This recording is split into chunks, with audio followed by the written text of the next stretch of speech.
You are listening to episode 24 of the Lewis and Kyle Show with John Sharp. It was an unbelievable thing to watch. And one of the people that lost their jobs was my college roommate. But before he left the office, I walked in and I said, you know, that software program you've been talking about, which was basically an application for commercial real estate. I go, let's do that. Let's do that thing.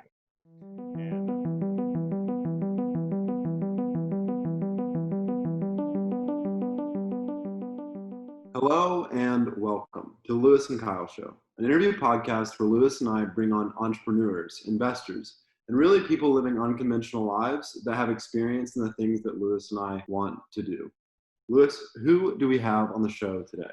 Hey Kyle, in this episode we bring on John Sharp, who is the director of the New Venture Development Program at the McGuire Center for Entrepreneurship at the University of Arizona. We bring him on to discuss his career as an entrepreneur in a combination of real estate and technology companies. As well, we discuss his philosophy and approach to entrepreneurship education for undergraduates and advice for other young entrepreneurs and how to be successful in those areas. It's a really interesting interview. He has a lot to say. I really enjoyed it, and I hope you all do too. With that, we're going to cut to it. Thank you for joining us. Hi, how are you today, guys? Thanks for having me. We're doing awesome, and we're super grateful that you're here to talk to us today. Yeah, it's exciting to be here, and I'm happy to share my experiences from the University of Arizona and my experiences from my life as an entrepreneur. Definitely, and we're looking forward to hearing about it. So our first question for you relates to some of your experience both as an angel investor and also as a lifelong mentor for young entrepreneurs, whether that's students or people in startups. So our question is, what do you most enjoy about being a mentor to entrepreneurs? Well, if I had to pick something very specific, I think it is the discovery of their brand and identity as a venture. And I know that's a little bit of an amorphous concept, but there's something that clicks when they've done enough research and they've done enough talking amongst themselves, and the founders kind of get to the point where they say, oh, we are X, and it's something that sticks. And there's usually words and images and things like that, but it is really the first step that they get to creating an identity for their company. And identity is a crucial stepping stone. Yeah, a big buzzword, and I might be totally off here, is product market fit. Is that a similar concept to what you're talking about, or not quite the same thing? So product market fit is one of the pieces that you learn through your research and validation. And once you really understand that, then yes, it is one of the things that contributes greatly to having an identity as a company. So the simplest example I can give you is, you know, when I built my first company, we were a product company. We were not a service company. Mm-hmm. And that was the simplest delineation.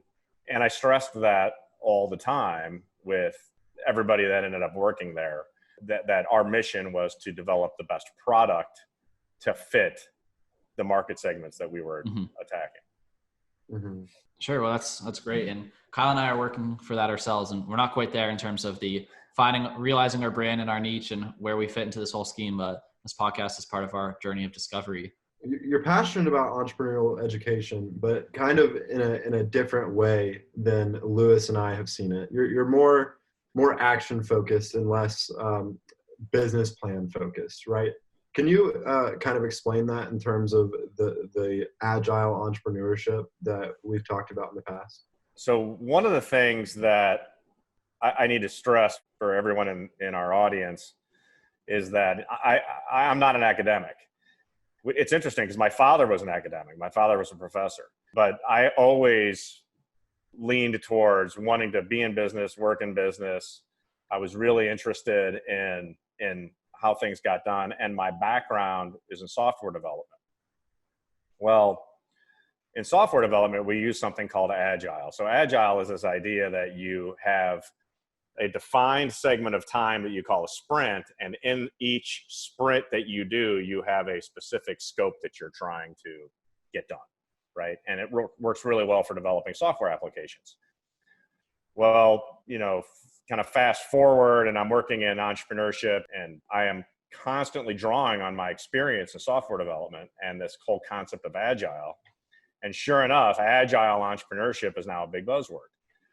And we saw that start coming out, especially when the pandemic hit, because it forced everybody to shift how we were approaching everything and started making us rethink. And we started looking at agile concepts as a way to both teach and to develop a venture in kind of segments that build on each other. Now, I'm not saying that you don't ever do a business plan, right?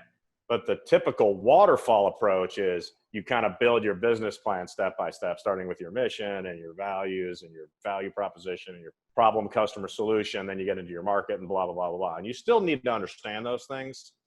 But we like to see that done in an iterative fashion, the same way that you would build a product in an iterative fashion. And that's what Agile is all about. And we're actually continually restructuring our approach to teaching and our approach to developing ventures at the McGuire Center at the University of Arizona to use Agile techniques to do that. So what would some of those discrete segments or phases be for like a student sprint? So when you're first starting, now in the McGuire Center for Entrepreneurship, we actually go for a whole year. And the context of what we do at McGuire is probably important. Definitely. To talk about here, so that you understand the way we approach entrepreneurial education. So, like this summer, our cohort is 85 students coming in the fall. And technically they're going to start in August, but what we really do is we start them in the summertime. And we start them in the summertime by interacting with them via LinkedIn and via our distance to learn technology at the University of Arizona. And we give them things to do. And the first thing that they do is engage in a competition. The competition is come up with the most original idea. So we're expecting by, August 1st or late July to have 85 original ideas. And there's actually a competition and a prize awarded to the top 3 ideas that come out of there. They then form teams and they start learning sort of the process of building a venture. Now that goes from August all the way to May. So it's 2 semesters. And because we have that much time, we start the Agile process very early and we start their product development process very early. So product development fits Agile perfectly. The part about validation, research, understanding your market, understanding your customer, those are things that we want them to do the research and do the interviews and do those things. But we don't want them to just stop. Because you do market validation and you want to continually do that. So if you have a sprint that, let's say, it lasts 4 weeks, we want some market validation. We want them identifying their problem, customer, solution, doing their what we call business model canvas and starting to figure out what their business model looks like. And then they don't have to repeat everything, but they want to build on that like every 4 weeks. And in those 4 weeks, we have specific things that they're doing, whether they're creating a 30-second commercial or they're creating a video pitch around a particular concept like a go-to-market strategy. And we'll have them talk about that either in person or they record it. And we're using those techniques to get them in the mindset of this is not just doing an assignment, you're working on a company. And that's the big leap that we want them to make. No, I think that's really valuable. And I think the Agile approach where something our school does, for example, in our new venture development kind of programs and structure is, like you said, that customer validation market research is like weeks 1 through 4 of the development. But by the time you actually develop your product, you've probably pivoted so much that you actually should be going back in and doing those same types of surveys and interviews with the new product as it changes. So it makes sense to kind of keep that in a fluctuation, kind of iterative process as things develop. And I think that's more realistic and more feedback based. I agree. And one of the issues is that we wire you to do assignments from kindergarten forward. And so even in college, you're used to, you want to get the assignment, get your A and go home. And a venture isn't like that. And if you're really going to get someone into an entrepreneurial mindset, well, you have to get them to not think about these things as assignments, but get them to think about it as, okay, these are the things that I just need to do and continue to improve on to build my business.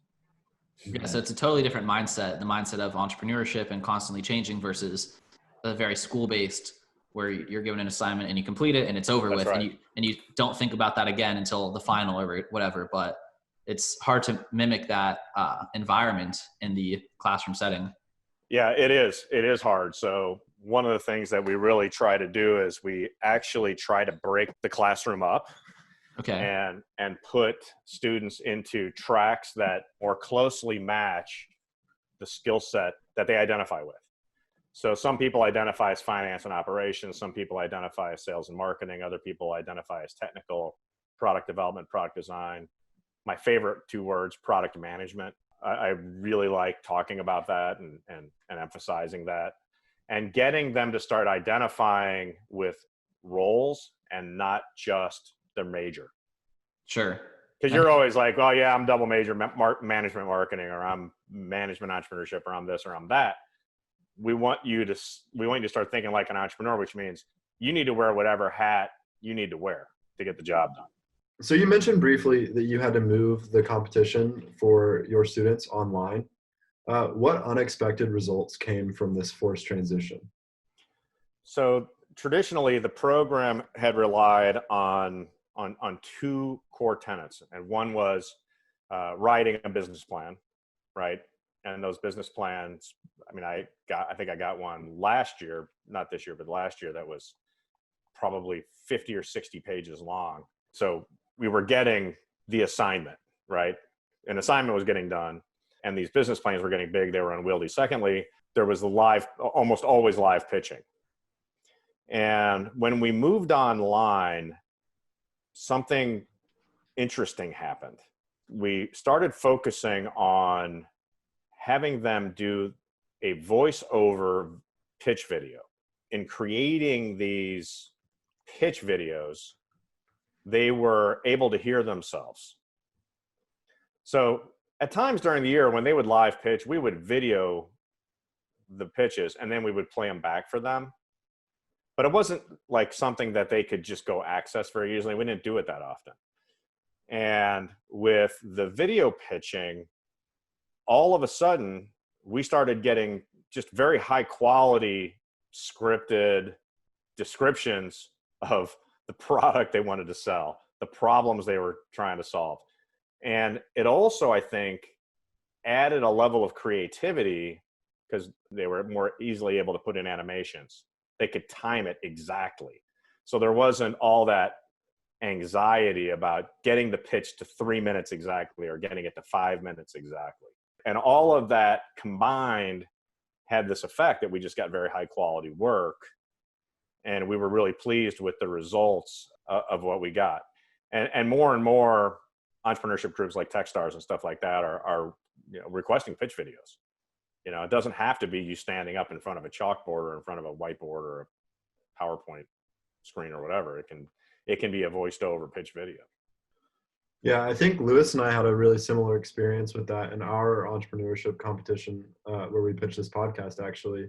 We'd been through lots of live pitching, and it is very important to do that, but it takes a level of nervousness and worry away when you're behind a screen to where you can really focus on the product that you're delivering. So one thing that I've heard a lot, and I'm sure Lewis has too, is like people don't invest in ideas, they invest in people. And they invest in founders. And what you're doing essentially is training founders. So how do you train your founders to be a more investable people? So part of it is helping them to recognize that they are capable of more than what they think they are. People are held back by a lot of things. Oh, I can't do that. I'm not good at math, or I'm not a good public speaker, or I'm not this, or I'm not that. Well, the fact is you might not be the greatest public speaker, but you can be extremely genuine and believable, even if you're not a great public speaker. So part of it is creating that confidence. And I've seen it firsthand where we would get teams where early on, they would try to hide certain members of the team, right? You know, they try to minimize how much they're talking or whatever else.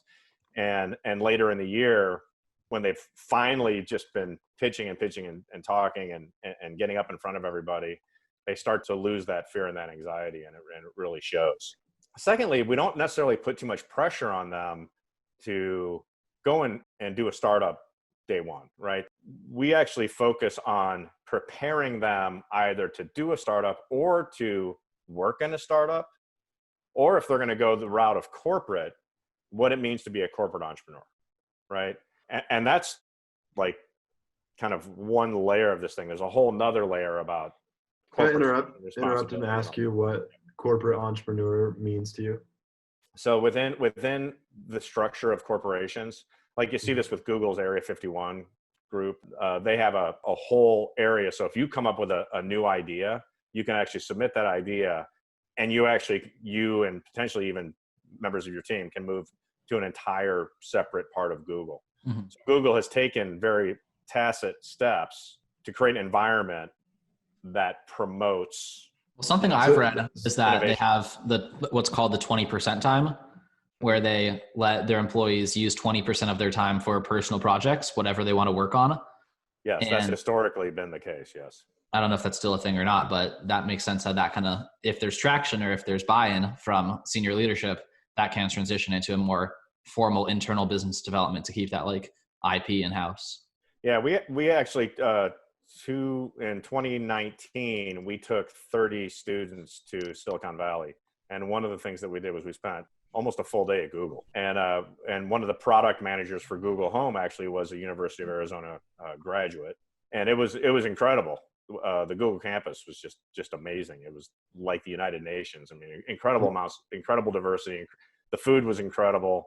We walked all over the place. They took us in and they talked to us about the steps that they do to make innovation real. And I think that, back to your question, Kyle, which I might not have answered perfectly, is like, how do we train founders? Part of it is you got to innovate, right? You can mimic an existing company perfectly, but if you don't innovate, you're not really crossing the divide mentally. You've got to be able to innovate, but without innovation, it's tough to make your mark as an entrepreneur. Sure. And I think that makes a lot of sense, and that's interesting. And we'll potentially get more into that when we talk about some of your angel investing, since there's similar topics of the characteristics you look for in that founder, not from the side of what do you look for as an educator, but what do you look for as an investor. But we'll get into that next. We've kind of gone ahead of ourselves in terms of context for who you are. Obviously, no one starts out as running an entrepreneurship program without a background as an entrepreneur. So I think we should get into some of that now. You've got a couple companies, some you've sold, some you're still working on.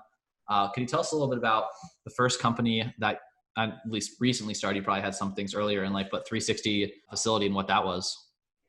Yeah, so the way 360 Facility came about, my dad was a professor and ended up starting a software company. And I worked for that company for several years, left, joined a company in Chicago, and we were a services company. So we did web development, stuff like that. And the founders of that company, we had a product that we'd been working on internally, which was kind of a content management, knowledge management product.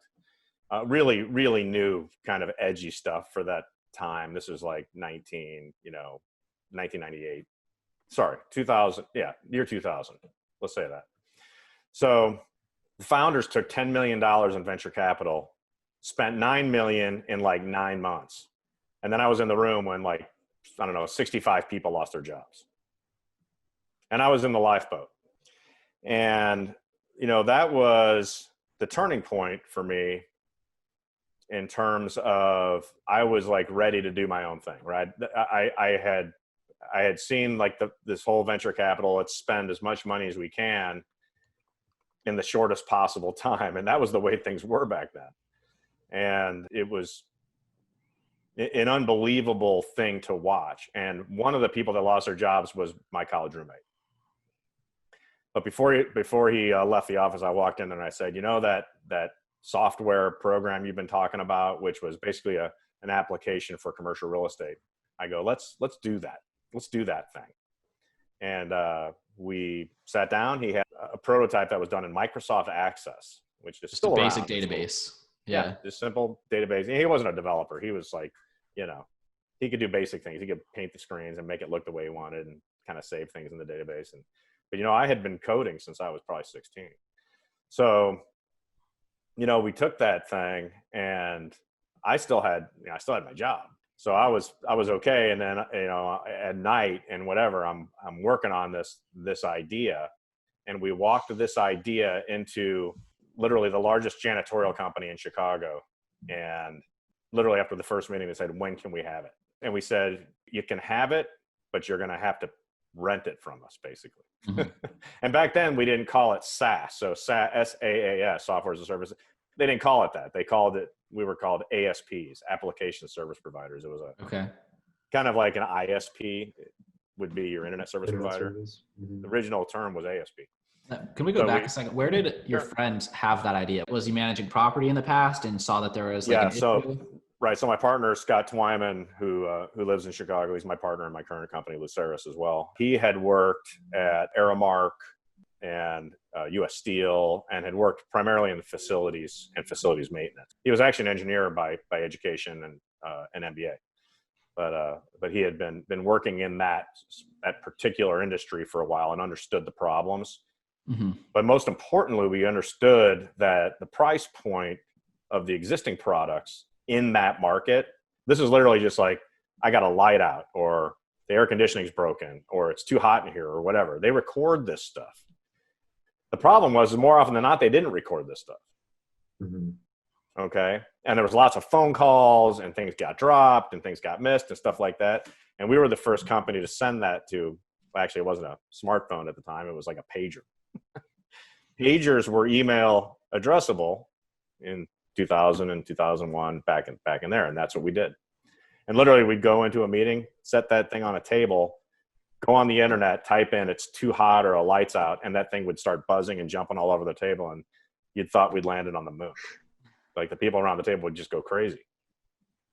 And the other thing we did is we created a price point that was roughly at about 20 to 30% of the software they had been buying, and the software that they would literally install on a tower. They would install it there. They're probably like maybe 2 or 3 people, because, you know, they would charge $5,000 a user. So most people would just buy one user, you know, and it wasn't internet connect. The communication wasn't there. And if communication isn't there, then action is delayed.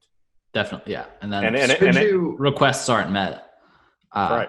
Exactly. So I have a question about the business model at this point in time, because now obviously even like people that don't follow entrepreneurship are pretty much aware what a SaaS is. It's a commonly used word. Were you operating as a SaaS at that time? Was there precedent for that business model in 2000 and 2001? Oh, there was precedent for SaaS companies long before that. There were service bureaus that were, you know, but the way service bureaus would work is that was all modem-based technology and stuff like that. So the internet changed everything. I mean, the internet made it so we could get into any office anywhere. But it was really interesting is we would have conversations with people saying, yeah, this internet thing, it's here to stay. You know, I mean, it's real, it's useful. And so the big thing for our business model was creating this recurring revenue, and creating a recurring revenue stream that was predictable. You know, normally the way software was sold prior to SaaS was service bureaus aside, that they were by far the minority. Most software, you would buy the license and you'd buy the hardware. Mm-hmm. Whether it was an IBM PC or a IBM mainframe or whatever it was, that's what you were in for. And SaaS it changed the whole model. We didn't have to worry about it. We didn't have the cost of dealing with people's messed up installations. You know, they'd try to install or something would go wrong. Mm-hmm. And half the time you can't solve the problem unless you physically go there. And that doesn't scale well. Or you can dial into it or whatever. But if they don't have a dial-in capability, somebody's got to get on an airplane or get in a car or whatever and go there. So we were managing our own infrastructure. But we actually didn't host it on our own servers. We actually also went and got like Amazon Web Services. Amazon Web Services didn't exist at the time. We used a different company called InterAccess in Chicago. They're gone now. But we had hosted dedicated servers. And that's how we did it. So where did you go after the janitors to scale up into a big business? Well, so part of understanding a market is understanding, like, that's why we do business model canvas, because sometimes your customer isn't your only customer. So what the people that hire janitors are the facility management companies. So what was happening is the janitorial company, they liked the fact that it improved efficiency, but what they really liked was that it made their sales presentation off the hook. Like they did the same demo. The demo that I did for them, which made the pager jump on the table, they did the same demo for every property manager in Chicago. Okay. And so what happened is the property manager would get to use the basic work order functionality, like lights are out or hot, too cold or whatever. But there was this whole other like area of scope, which is we need to maintain our HVAC. We need to set up weekly and daily and monthly work, and we need to track all of the assets, all the pieces of equipment in the building. And they didn't get any of that for free. So we came back in and we would sell them all the rest of it. And that's like ultimate scale to have your customers selling it to other people. So that's called, yeah, and you can call it a channel. That's why business model canvas is so important, is because there's potentially all these indirect sources of revenue that as an entrepreneur you want to identify. And then you want to, as time went on, we would start, like, I could tell you exactly what percentage of our total revenue, our recurring revenue was versus our service revenue. Because, we got paid for training, we got paid for doing some custom development or integrations or whatever. Yeah. Those were, and all of that is kind of, that's the business model in and of itself. And you try to figure out as much as you can up front. But then as you start meeting people and talking to them and they start saying, can you do this? Can you do that? Well, you start responding to that, the needs that are being articulated to you directly. And that feeds back into the theme of just not building your entire product up front and letting the needs of the customer kind of inform future product development decisions. Right. So we didn't have the term agile back there, but I limited our development releases 6 weeks or less. Like we wouldn't do anything over 6 weeks. It was just too much. And we were able, once we got the identity of the company was that we are extremely nimble and can respond to what you want. And it helps with having a good technical architecture, right? Having people that understand it, and doing good design. But yes, we really just kept layering stuff in, and we got so good at it that sometimes customers would say, I need this, or a prospect. And I'd call them back next week and say, we put that feature in because you said you wanted it. Whether you buy from us or not, that was a good idea, and I'd let them know. And more often than not, they would sign up. We really disrupted the industry from a pricing perspective. We disrupted it from our desire to continually add features and continually release features frequently, but in small quantities. Too many companies try to release too much stuff at once, and I think it overwhelms the people that are kind of on the ground trying to absorb this stuff. People using the software. So one question that I have is, like, what was it like to apply this complex technology that you're creating in your own head to such an old world industry like real estate? So you have really weird conversations with people about the fact that the internet, it's going to be here. They also, a lot of people understand that the level of accountability is changing for them. And one of the techniques that I would do is I would point out, so a lot of times I would be talking to a chief engineer or maybe a director level, people that were kind of at the level that would be interacting with the software. So one of the things that I would tell them, I'd say, look, the internet's being widely used, and really if you're developing your team, you develop your staff, it's really important that they know how to use the computer, because you're not always going to be here. And as they move through their career, knowing how to use these systems, the importance of them is just going to increase. And sure enough, now you see there's like near 100% adoption in commercial real estate, residential real estate, across even anything that's like institutional or government. I mean, everyone is using some kind of software to track maintenance. I don't even understand how you could do it without it. You know what I mean? Like, Well, they did it for a long time. They would use index I cards, know, I know. spreadsheets. Some of them were using spreadsheets, you know, Uh-huh. to their credit, they would put all the equipment would be in a spreadsheet. I mean, they've been doing it for like millennia, beforehand. Like, But when when you're dealing with a bank that has 11,000 branches, they needed our software worse than anybody, just because trying to deal with 11,000 branches and a bunch of data centers and then a bunch of big office buildings, it was overwhelming. And we were the first ones to come out with a software that worked just as well for the branch as it did for the data center. There was just different features turned on for the people. So it took a really deep understanding of the customer and the profile of the person and the job they were doing to make sure that the person in the branch didn't see too much functionality. Because branches are just simple. They're 1,000 square feet sometimes, or even less, right? Yeah. Whereas the data center is like power and racks of servers and all this other stuff, and totally different, almost a completely different product inside the same suite of products that we had. That's a great story about that company. And I think it speaks a lot to kind of some of the things you're talking about having for your students, kind of coming at it with a problem in the first place and then developing it according to the business philosophies that you're talking about with your students. And it kind of gives you some credibility for teaching those ideas because that's what you used on your own, with or without the explicit terms for it. Students love to hear stories. For whatever reason, people love to hear those stories. And I think maybe just because they're a little bit colorful, right? Mm-hmm.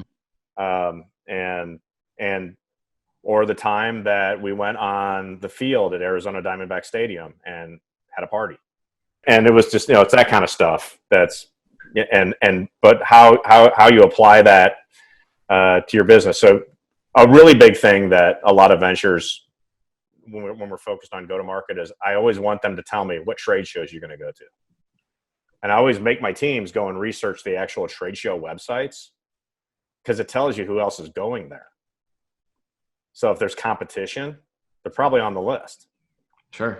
And they're usually on the website. You can even probably tell where their booth is going to be. So I want them to know what's it going to take to get to a trade show, how much it's going to cost, like stuff like that, But when I was on the field with the Arizona Diamondback Stadium, that whole event was part of interacting with our broader customer base in a social setting, and how important it is to not, they don't always want to talk business. Sometimes they just want to throw a ball around. Sure. And relationships is a huge part of it. Yeah. But I know that ultimately you sold that company. How did that come about? And then how did that change your perspective going into new ventures after that point? So we survived 9/11. We survived the 2008 financial crisis. We were fortunate in that we had a really loyal customer base. So we had like 99% customer retention, even through the 2008 crisis. I think there were a couple of customers who just disappeared, like the companies went out of business. That was what things were like. It was that bad. And then by 2010, things were recovering pretty well, and we were really showing some traction. And we actually hired a company out of San Diego to advise us. So this company's job is to take companies out for bid. Basically, they help you put together it looks like a business plan, but what it really is a prospectus, right? It's a prospectus on the company. It talks about the market. It talks about all the achievements, blah, blah, blah. And we met with them, I think it was early 2010 or late 2009, and they said that we weren't ready. We weren't ready to go out yet. We were seeing some real growth, and we wanted to better understand that. And neither Scott or I, as entrepreneurs, really understood the broader market or really understood how these things get done. So there was an educational component there. They literally dissected our business, and here's what you need to do in sales. Here's what you need to do with your intellectual property. Here's, whatever. They had a checklist for us. To kind of corporatize yourselves. Yeah, and obviously we're a pretty mature company in terms of processes. Mm-hmm. That's a whole nother discussion about how you get to be process driven and excel, but really good companies do that, whether they're entrepreneurial or not. Then almost a year after that, and I remember thinking, we haven't gotten everything done on the list. They called us and said, you need to be ready because things are happening. And I remember we got an invitation to go to dinner with a company out of Austin called Vista Equity Partners. And Vista Equity Partners is notable because Robert Smith happens to be the richest African-American in the country. He was the guy who paid, he did the commencement for Morehouse College and paid all of the outstanding student debt for all the graduating class. The guy, I mean, Vista Equity is an amazing private equity company. And, you know, sometimes they buy good companies. We were a good company. We were well run. Sometimes they buy distressed companies. But we went to have dinner, and I remember Scott gets the valet ticket, and the number on the valet ticket is 360. So it said 360 on the valet ticket. Yeah. They went and parked the car. The valet ticket said 360. We went in and had a meeting with them. We had a couple of other meetings with other interested parties, but pretty much immediately they wanted to move. And so it was probably, I don't know, maybe 2 months. The due diligence process is actually pretty wicked. It takes a long time. And we had like 500 contracts to go through. I mean, it's a lot of work. One of the guests we had on a few days ago was he sold a paint company, like a online paint kind of service company. Oh, It's called Paint Zen. They did basically on-demand painting for commercial and residential applications. But we were talking to him about what he was experiencing during his exit, and he was the CTO.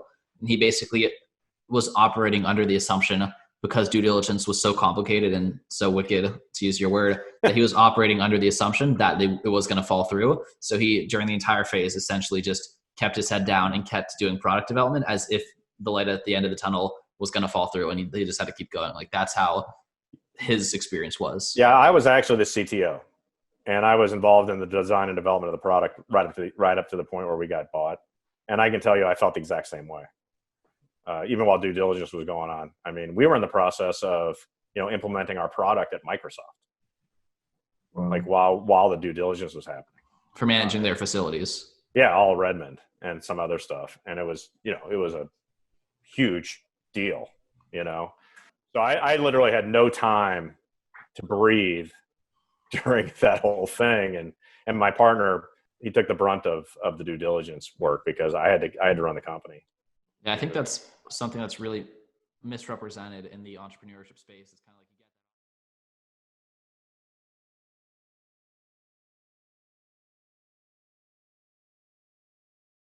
that stressful time of the whole process. And you're pretty exhausted when it's over. And it's hard because you can't tell anybody. Mm-hmm. Nobody in the company knows. And so you got this great big secret, and you have to live with that every day, and everything has to, kind of go along. So did you have a moment after you sold and after you were done and that horrible, stressful time was over where you're like, man, that just happened? Is there a moment that you think back to? You're like, I sold a company. I really did it. Yeah, well, yeah, that was probably about 6 months after, because the transition, there's the date that you close, and then there's the transition, because once you're bought, they come in. I mean, everybody comes in, and then it's just really long, more long days, and more just figuring stuff out and sharing information. And you're getting bought not to run independent. Well, I'm sure some companies are. We weren't. We were being bought to be paired up with some other companies in the same space, and to integrate that, create more of a common platform. It expanded our market into universities and other areas. So, but there's just so many people to talk to, and you got to get there's a whole new design team. They're starting from zero. They don't understand the product. So there's a lot of work that goes into that transition. But after about 6 months, then I was kind of like, okay, cool. Now we're part of, Accruent, and my business card says Accruent. And I think I had been doing that for almost 12 years. So I think I was pretty ready for whatever the next phase of my life was. So I spent 2 years working for Accruent, and then decided it was time to take a break. So for you, to taking a break mean truly just like a sabbatical and traveling, or did you start getting more into mentorship at this time, or did you go straight into the next idea? What happened next for you? Yeah. So this was 2014, and right around that time, really wasn't doing a lot of work. We started Luceris and had an idea for a product, and we were working on that. But then we decided to relocate to Arizona. So we were in Chicago the whole time, and then decided to relocate to Arizona. And that, took half a year, just all of that, Sunny days. Yeah, totally different, moving across country and all this stuff. And quite frankly, when we started Luceris, we were a solution and looking for a problem. So we had a cool idea, but customers weren't seeing it, and definitely not at a level of cost that we needed to survive as a venture. And so after a couple of years of this, we're looking at 2018, I started applying for jobs at the university in the entrepreneurship program, mentor and residence positions.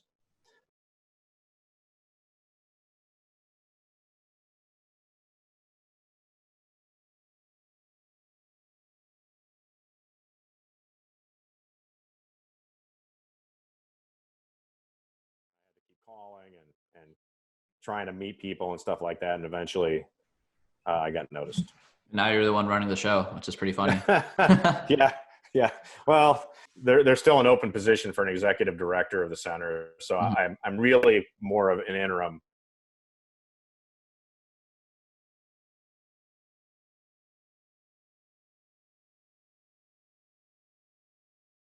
There's a whole other side of it, which is our academic programs, right? So just regular, classes on entrepreneurship, family entrepreneurship, and also a master's in entrepreneurship. Our master's in entrepreneurship is a really interesting program because if you come out of college with a master's, you can get a master's in entrepreneurship in a year,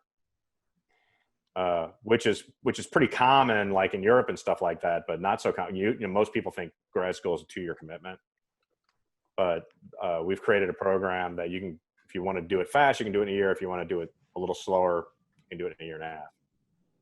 What do you teach in a master's program for entrepreneurship, like pitching or ideation? Or what are the courses, like finance? Actually, I'm not probably the right person to try to articulate that, because I don't work on that side of the McGuire Center. So NVD is what we do, which is about 80 to 90% undergrads and 10 to 20% grad students. So and I saw that because I watched the pitch competition. There are some grad so students. we have a whole faculty that teaches all kinds of different entrepreneurship courses. There's courses that will take you almost through the whole scope of what we do in MVD just in one semester. But the ventures can be pretty darn good. They just don't have as much time to develop, and they don't have time necessarily to pivot, right? So we have a lot of teams that'll start in August, and by January they pivot, or even earlier.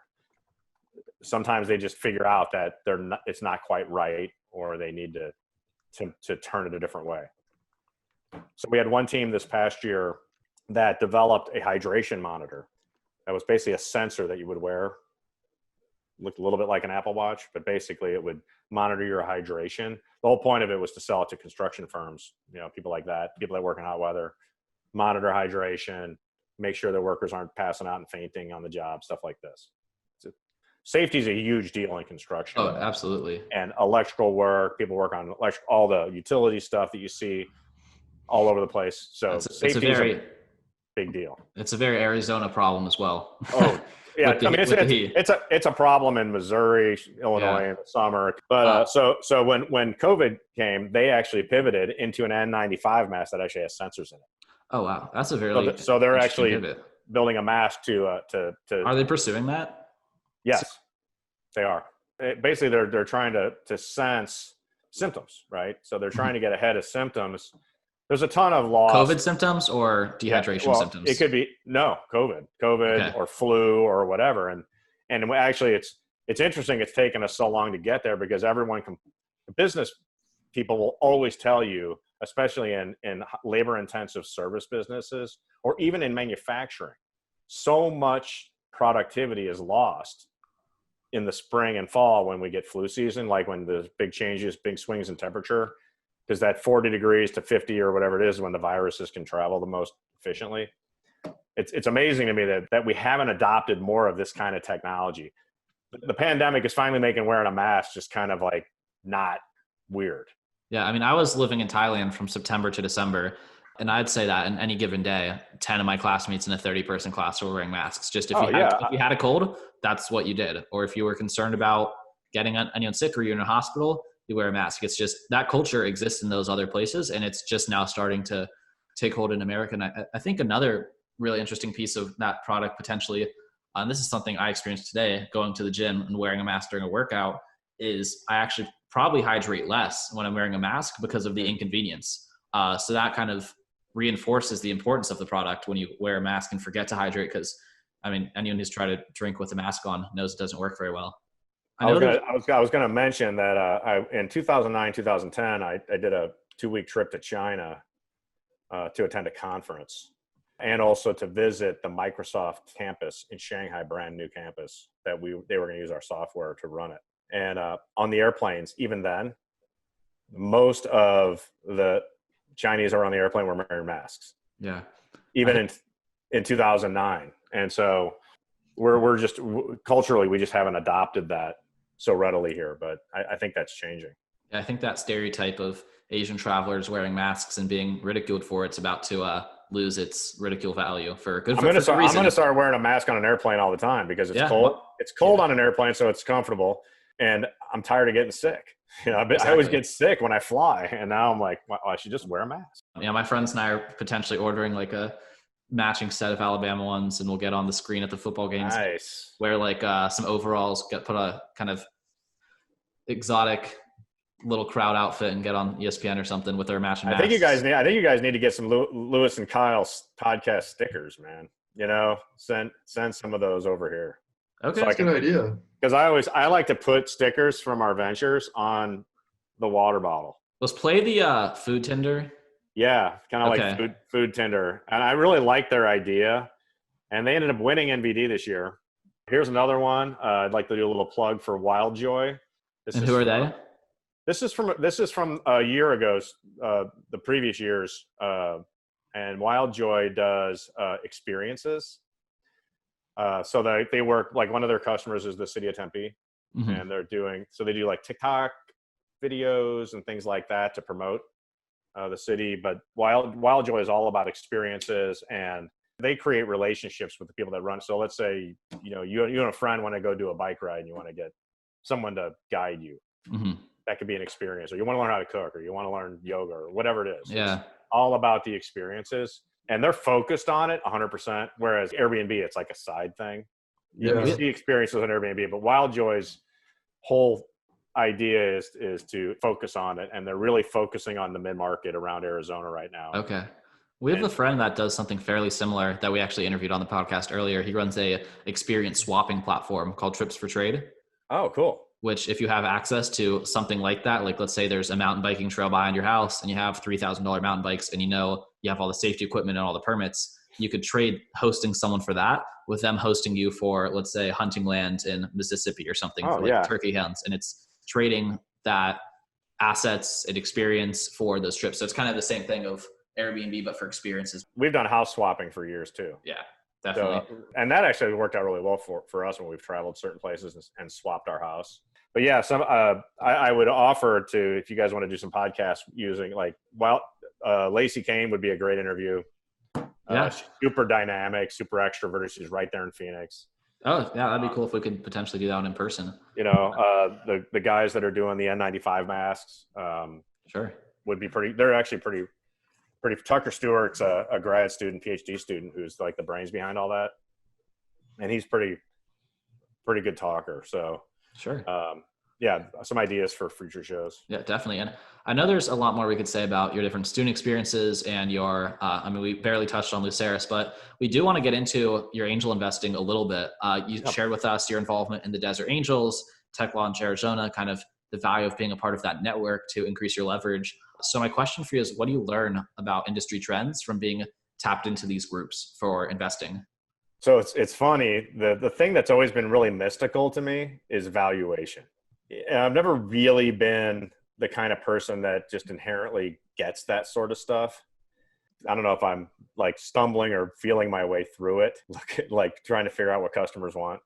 But I can tell you this, like the Desert Angels experience has given me a great appreciation for people that can sit down, look at a company and say, here's how I would value this company. Here's the kind of capital this company needs to do its job. There'll be companies that'll come in and present to Desert Angels, and people that I know that have been vetting companies for years will look at it and go, they're not asking for nearly enough money. You know what I mean? They might be asking for $1 million or 1.5 million or whatever as in their A round. And he's like, no, they need like he'll say they need 4 times that. And it boggles my mind. What I realize is just he's been doing it for so long, right? So this person is really good at just looking at something and saying the complexity of this is X and here's what they need to do. Now, in Arizona, we get a lot of healthcare related products and stuff like this. A lot of these companies need a lot of capital, and all they're trying to do is get to the point where they're FDA certified so they can sell the company.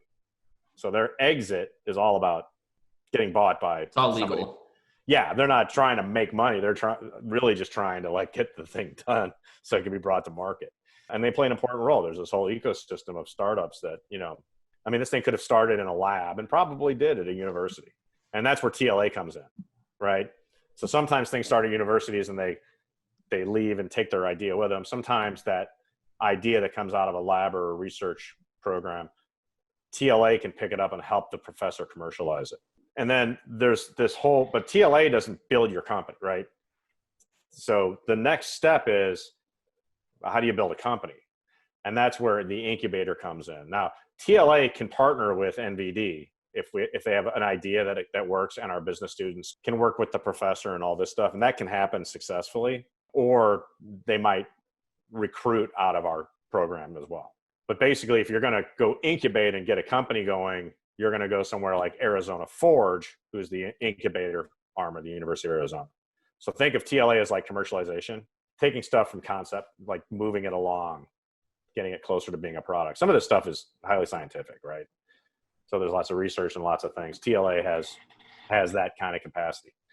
And then there's also tech parks, which is part of UACI, Center of Innovation here at the University of Arizona. And they also have a whole, incubator campus. Actually in Forge's Arizona Forge summer program this year. So this stuff is happening fast, right? And so part of my job is I try to talk to these people and support them, but I also want to create opportunities for our ventures. I want our students pitching in more competitions, right? Historically, they've been pitching in like 2, maybe 3 competitions. By the time we get to January, February, I want them to be able to I want 5 competitions. Yeah. We need to give more opportunities. You've got a lot of passion for this, and I love it. One last question on angel investing, though, is, you said that valuation was always something very ethereal to you, something you couldn't really understand. Seems like mysticism. Yeah. And you were learning from your friends that were there how to do it better. Is there anything that you learned from those friends of yours about how to vet founders? So I have my own kind of way. And, it's interesting. I haven't really had that kind of conversation. Now, the founders typically come in and talk to us to give me a sense of I don't want to say comfort, confidence. How's that? In terms of, so one of the companies that I invested in this past year, I actually got to see the founder present more than once, and actually had that founder come in and do her pitch to our class. And she's dynamite. And then I got to go, and then I said, hey, I'm thinking about investing. I'd like to come and see your operation. So for me, it was about, I wanted to go there and meet her staff and get a feel for the culture and identity of that company. Once I did that, then I was like, yeah, this is a company I want to invest in. Now, obviously that took a lot of time. The other thing I can do with Desert Angels is I can see who's investing in what companies. That peer validation. So there's a whole bunch of people out there already vetting and validating. And if I see a crowd going this direction, I might just go there, I don't have to do any work. I mean, the cumulative judgment that represents of each of these people have decades of experience, and if they're all seeing value. Well, the other thing that Desert Angels is I think if you're an Arizona company, even if you've got some holes, I think you have a better chance of getting funded. Desert Angels has a real, an unstated mission kind of, but they really will support Arizona companies. And, Tucson is not a big place, right? But we're only 75 miles from Phoenix, but you really haven't seen Milwaukee and Chicago are 75 miles in between them, but you barely know it. It's completely filled in. I mean, you got Amazon, Uline, Abbott Lab, you got all these companies It's like one big thing. Mm-hmm. That's going to happen here. Connect like Gilbert and Southern Phoenix and northern Tucson. It's going to happen. That whole corridor, it's fun, right? The big challenge here is how do we make Tucson more of a destination, right? I mean, it's a beautiful place. Tucson's gorgeous. I mean, it's 95 here, and Phoenix it's 105. You know what I mean? Because we don't have the heat. We have heat. It's hot, but it's not like Phoenix hot. And it's really beautiful here. It's just the infrastructure has to be created. But there's been a lot of investment in downtown and companies coming in. And I get to interact with a lot of those companies through Desert Angels, whether I invest them or not. I meet a lot of people. And that has been extremely valuable for me in understanding what the ecosystem needs from McGuire, right? How can we keep our talent home? What kind of opportunities can we create for them? It sounds like there's really a fantastic ecosystem in the Tucson area, and it sounds like you're making an impact in your corner of it. But I think now we can take a break. Then we'll transition to like our bonus round, last couple questions. Bonus round. Yeah. Yeah.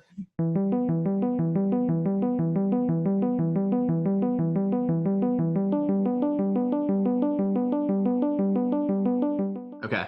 So this is what we call the bonus round, kind of just an informal, more rapid fire, less chronological group of questions. And the first one we have for you kind of did this discussion a little bit in our introductory call, but I wanted you to share your information on it again, is what do you think aspiring entrepreneurs should do after graduating college? So they know they want to be an entrepreneur, but they don't have years of savings, they don't have an income yet, but that is the end goal. What would you advise them to do? Whether it's starting a job, working at a startup, starting their own venture right away, how would you go about that? Personally, for me, I wanted to work for startups. I started at my dad's company when there was two people working in the summer and stuff like that, and it steadily grew. And, so I saw kind of the growth of that, and that was fun. And then I left and went to another company where I was like employee number 20. And the thing I think that made the biggest impression on me was just how much I got to do. There's not that many layers. And so you have to be really self-reliant, and it forces you to really dig deep and figure stuff out, because there's not necessarily anybody there who has the answer for you. And sometimes you need to figure out the answers. And I think that I didn't start my own company until I was 35. And I think that when I finally did make that leap, where I had kind of lost it, and it was really the whole, meltdown of watching all these people get laid off all in one day, literally Black Friday. That's what we called it. The fear was gone, and I was ready. And really, it turned out that I was so well prepared that I was really pretty lethal when it came to like getting in there and getting people to say yes to stuff. You got to lose the fear of asking for money. Yeah. People are afraid to do that. If you don't ask for what you want, no one's going to ask for you. But I would tell an aspiring entrepreneur, go work for a startup. If you don't have something that's crystal clear for yourself right now, find a startup, find a company that you like what they do. You at least have some strong interest in it, if not, necessarily total passion, but get in there and work there for a few years and hone your skills. Yeah. How do you qualify a startup in terms of one that's like, you don't want to go just work for one person with an idea that's like going nowhere and then if it dissolves in a year? How do you what's a good minimum threshold for the viability of choosing a startup to work at? In fact, one of my partners has been working for a startup for the last few years, and they were venture funded, right? And so they had, I don't know how many millions of venture capital they had there, but he was learning a lot and kind of seeing things, and it's been preparing him for what we were doing at Luceris, and the ups and downs of, kind of the hurry up and wait to, sometimes that's just the way it is. And you just got to kind of entrench yourself and stick with your idea and keep selling. Yeah. On that same note, go ahead. So working for one person with an idea, that's a little bit difficult, but a company of 3, 4, 5 people, that's viable. It is if they've got customers. Yeah. If they've got customers, there you go. That's something that's concrete to latch onto. We started 360 with a customer. Yeah. So we had a story to tell, and having a story to tell is a huge it's a huge deal. And we were always really conscious about, you really have to be careful. You don't say, I did this or I did that. It's always we. You don't want to come off looking small. Company versus a person. Give the impression that you've got bench. Sure. So on that same note, some more practical advice for doing that. You told us about the difference between like active job searching and going to career fairs and the difference of opportunities that will be available to you. Could you share a little bit about that in terms of finding that startup to work at? Because they're not going to find you at that career fair. They don't have the resources for that. Yeah, well, one way is to go to trade shows. If you have a specific industry, there's lots of real estate trade shows. Just I mean, there's tons of those, and you'll find companies that are smaller that may be looking for people participating and plugging yourself into entrepreneurial networks. Like Startup Tucson and stuff like that. Anybody can come to a Startup Tucson event. And you have the same things in Phoenix. There's a whole ecosystem of companies there that are small to mid-range companies that talk to each other. Some of them might be angel funded through Grand Canyon or through, I think, Arizona Tech Innovations, or I can't remember if that's the exact name of the angel group up there, but follow kind of those and get plugged into that, and you can find events to go to. Yeah, Startup Drinks is a real thing just about everywhere. Everywhere. They have it in Chicago, they have it here. It's just, you gotta put yourself out there, and you gotta walk up to people you don't know and talk to them. That's the real key there. It's putting yourself out there. Yeah, it's all risk. One question here that I have is, what programming language would you learn in 2020?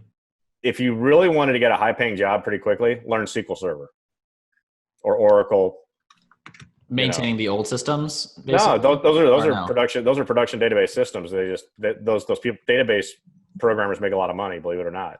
You could also, it depends on what you're really interested in. If you're interested in back end stuff, like just plain logic and making things work, you can learn Python. There's tons of opportunities for Python. If you want to be a front end developer, then you got to learn React or Angular or Vue or some of those technologies, Node, TypeScript. Those are all more front end technologies. But we're seeing a lot of specialization in the industry. So back the days when I was coding front to back, those days are, if you're looking for a job, most likely you're gonna fit in one of those kind of three categories: database programming, logic programming, or front end programming. Which of those kind of stacks would be most valuable for trying to get that job at a startup specifically? So startups, you'll probably end up doing more, right? So can a startup really afford just a database programmer? Probably not. But if you can code in a database, you can do Python. You know what I mean? So you could do everything behind the scenes. And so that would be a good skill set. Or if you were front end and Python, that would be a good skill set. So the more that you can do, the more valuable you are to a startup. The other thing that's really important that a lot of software developers struggle with, communication. Being able to articulate, being able to communicate, being able to understand what people are telling you, and the ability to think critically and think flexibly. And some companies do this. They'll have really great programmers, but they need exact instructions because otherwise they struggle. Sometimes real brilliance also comes with handicap. That's just my personal experience in working with lots of different developers from all over the world. So our next question is, what goals do you have for the McGuire program during the rest of your tenure as executive director? So one of them I stated already is I want to see bigger pools of prize money, and especially prize money that's made available to companies that actually launch. Our prizes have been really simple. First place team wins $10,000 flat. Like, I think that there needs to be more incentive to get companies to go out and take a chance, really try to build something for real. Secondly, I'd like to see a higher percentage of our teams have the opportunity to launch. And I think that the development of our ecosystem here locally is going to help with that. And I think finally having a real incubator like Forge that's trying to knit it together is going to be helpful, because it pulls Desert Angels and Startup Tucson and Tech Parks and Tech TLA and all these different groups, kind of gets them all in one room regularly. And I think that McGuire has a role to play in advancing Tucson, right, and the state of Arizona forward with regards to creating more opportunity and making this a real destination for companies. And if you make it a real destination for companies, it'll start to attract money from Silicon Valley. I did attend a conference on behalf of McGuire a couple months ago, and it was they had actually brought Silicon Valley venture capitalists into Phoenix, and there were a lot of local companies there. And interestingly enough, angel investing tends to be in like the $1 to $1.5 million when you do an angel round, and then you get to VC and they want to spend 20 million. Well, there's kind of this middle class in between, right? So the VCs, they don't want to give you $5 million. It's not big enough. And so one thing that I learned was that there needs to be an avenue for creating opportunities for sort of these mid-level investments, 5, 10, 15 million, that just right now are hard to get to for companies in places like Arizona. And, you can't just pick up your company and move to Silicon Valley. It's like impossible. There's nowhere to live. And so I think it is creating a real opportunity for Arizona as a state for all different kinds of startups, tech and otherwise. I think those are some great goals that you have for McGuire, and I'm excited to follow vicariously. Yeah, I actually didn't even get into the whole thing about being a thought leader, agile entrepreneurship, making that a focus, making the creation of digital content. And actually, we build real product. The thing I haven't talked about is McGuire has a component called Tech Core. We actually have a team of developers that are available to work with our venture teams to build their prototypes. And sometimes it's using CAD technology to design something, and sometimes it's, helping to build an app or whatever. But having that kind of capability in our program is a really interesting and distinguishing factor about the program, because we really want to see these products get more fully formed. Maybe not all the way to MVP, if they're not likely to be able to get there by the end of the second semester, but as close as we can get them. I mean, that's huge. I know our school, there are some kids that bring the same idea. 6-9 months along just to pitch. It's just, because they don't have that resource. So that's huge. And they're scraping money and trying to convince friends and family or whoever to like code for them and stuff like this, but that gets down, we have funds also available, and there are funds that we have available in the program, so that if there's things that you can't do as a venture, but you need to move your venture forward. So maybe it's a whole like market research project that you need a couple, $300 or $400 to go do. You can actually apply for those funds and we'll give them to you.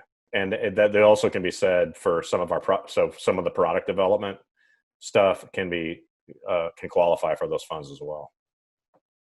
But because we recognize that sometimes ventures, they just get stuck. You might have a team of 4, but you just, they want to build an app, but they just don't have enough skill set in the team, or the one person on the team who is a coder doesn't have enough room. Yeah, that's a very accurate description of some of the problems that we face at Alabama with the Edge. And I think that they're working on, some similar ideas like that and bringing in the computer science program to work with them. One last question for you that we've got is, if you could give one piece of advice to your 20-year-old self, what would it be? I would have spent more time developing relationships with people outside of the company that I was in. I was pretty narrowly focused on just like work and getting a paycheck. And although actually at 21 I was in graduate school, but yeah. Build those relationships. I would have done a better job. Yeah. Well, we didn't have the internet back then, Kyle. So it's harder, It was like writing letters and, long distance phone calls. I mean, you can't just connect on LinkedIn. It's not, it's just not, it wasn't the same, but I could have done a much better job. I probably would have accelerated my growth as an entrepreneur earlier. But life happens, and you get married, you get a family and stuff like that. And, you don't know what you don't know. And I think I had a lot of fear in those early years that if I did it, I would fail. And it kept me back. That's a really valuable piece of advice. And I hope our listeners take it to heart, because having done not like a really full job, but at my co-op, it's so easy to just have your work environment and the same friends you had already and call that a social life. But you have to be really intentional. And I know we're talking about a completely different reality than we're currently living in, where anyone that's still working is probably doing it from home and things like that. But definitely getting out there and being intentional about forming relationships professionally and personally, just outside of your everyday routine environments, is huge. Part of doing this job, being a mentor in residence, we don't do it for the money, right? I think part of it is just my way of paying it forward. I get a lot of gratification when I see student teams go from being completely disorganized to excelling. Now, some of them show up and they're organized all the way through, but there's something about the teams that they don't seem like they have a clue, and then all of a sudden it clicks.